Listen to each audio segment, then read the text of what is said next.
दोस्तों, एक प्रसिद्ध कहावत है, कहीं का ईंट कहीं का जोड़ा, भानुमति ने कुंबा जोड़ा। दोस्तों, इस कहावत में जिस भानुमति का नाम लिया जाता है वो और कोई नहीं बल्कि दुर्योधन की पत्नी है। दोस्तों, महाभारत ग्रंथ में पांडव, कौरव, कुंती, द्रौपदी, गांधारी सहित कई विशिष्ट पात्रों का खूब जिक्र किया जाता है, लेकिन इसमें दुर्योधन की पत्नी भानुमति का जिक्र बेहद ही कम किया गया है। दोस्तों, ऐसा नहीं है कि दुर्योधन की पत्नी भानुमति का जीवन एक सामान्य स्त्री की भांति गुजरा था। भानुमति स्वयं अपने आप में महाभारत का एक अलग इतिहास है। दोस्तों, ऐसा बताया जाता है कि भानुमति कलिंग के राजा चित्रांगद की बेटी थी। भानुमति धरती पर द्रौपदी के बाद सबसे सुंदर महिला थी। वह बेहद सुशील और चतुर। भानुमति अर्जुन से विवाह करना चाहती थी। वह बेहद विनम्र स्वभाव की महिला थी। जब भानुमति बड़ी हुई तो उसके पिता ने स्वयंवर रचने की योजना बनाई। स्वयंवर में सभी क्षत्रियों को निमंत्रित किया गया था। वहीं दुर्योधन भी अपने मित्र कर्ण के साथ पहुंचा था। मन में अर्जुन को पाने की इच्छा रखने वाली भानुमति उसका इंतजार कर रही थी, लेकिन स्वयंवर में अर्जुन नहीं गए। जब पधारे गए क्षत्रियों में से भानुमति को अपना वर चुनने की मजबूरी थी, तब उसने एक सुंदर युवक को वरमाला पहनाने का निश्चय किया।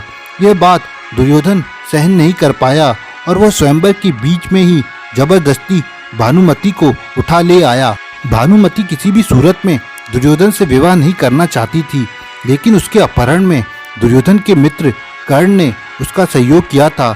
इधर राजा चित्रांगद भी अपनी बेइज्जती के कारण दुर्योधन से बेहद नाराज थे, लेकिन विवश भानुमति दुर्योधन को अपना पति स्वीकार करने के अलावा कुछ नहीं कर सकी थी।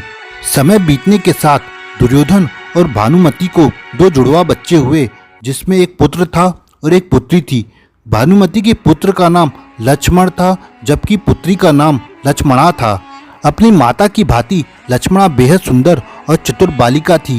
वह बचपन से ही एक वीरांगना की भांति अपना जीवन जीती आई थी। जब वह बड़ी हुई तो मित्र के लिहाज से दुर्योधन ने लक्ष्मणा का विवाह कर्ण के पुत्र वृषसेन से करने की योजना बनाई।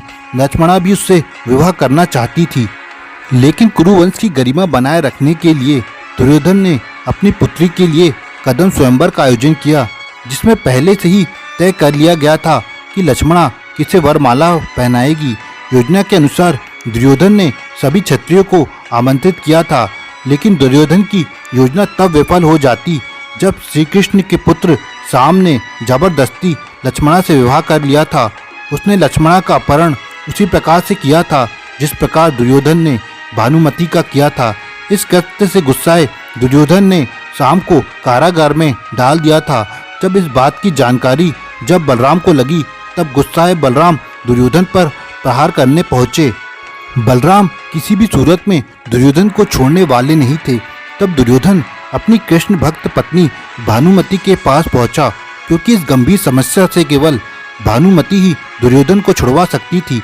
बाद में भानुमति ने बलराम जी से बातचीत करके विधि विधान पूर्वक लक्ष्मणा का विवाह साम के साथ करवाया। महाभारत के भीषण युद्ध में भानुमति का पुत्र लक्ष्मण अर्जुन के पुत्र अभिमन्यु के हाथों वीर गति को प्रदान हुआ।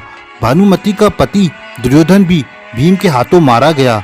जब युद्ध समाप्त हो गया और जनजीवन सामान्य रूप से आने लगा, तब भानुमति ने कुछ ऐसा किया कि वह ऐतिहासिक हो गया। दरअसल युद्ध समाप्ति के कुछ समय पश्चात भानुमति ने अर्जुन से पुनर्विवाह करने की इच्छा जाहिर की। उस समय ऐसा नियम था, विवाह करने से दोनों पक्षों के बैर समाप्त समझे जाते थे। भानुमति ने फैसला इसलिए सुनाया क्योंकि वो सदा के लिए कौरव और पांडवों के बैर को समाप्त करना चाहती थी, जो भयंकर नरसंहार लेकर आया था। वो पूरे परिवार को एक साथ लाना चाहती थी। अर्जुन ने भी इस प्रस्ताव को स्वीकार कर लिया और उसे आठवीं पत्नी के रूप में अपनाया। कहा जाता है कि कौरव और पांडवों के बीच अद्भुत बैर को भानुमति ने दूर किया। इसलिए भानुमति पर यह कहावत है कि कहीं का ईंट कहीं का रोड़ा, भानुमति ने कुंबा जोड़ा। तो दोस्तों, आपको कैसी लगी ये वीडियो आप कमेंट बॉक्स में कमेंट करें और हमारे चैनल को सब्सक्राइब करें।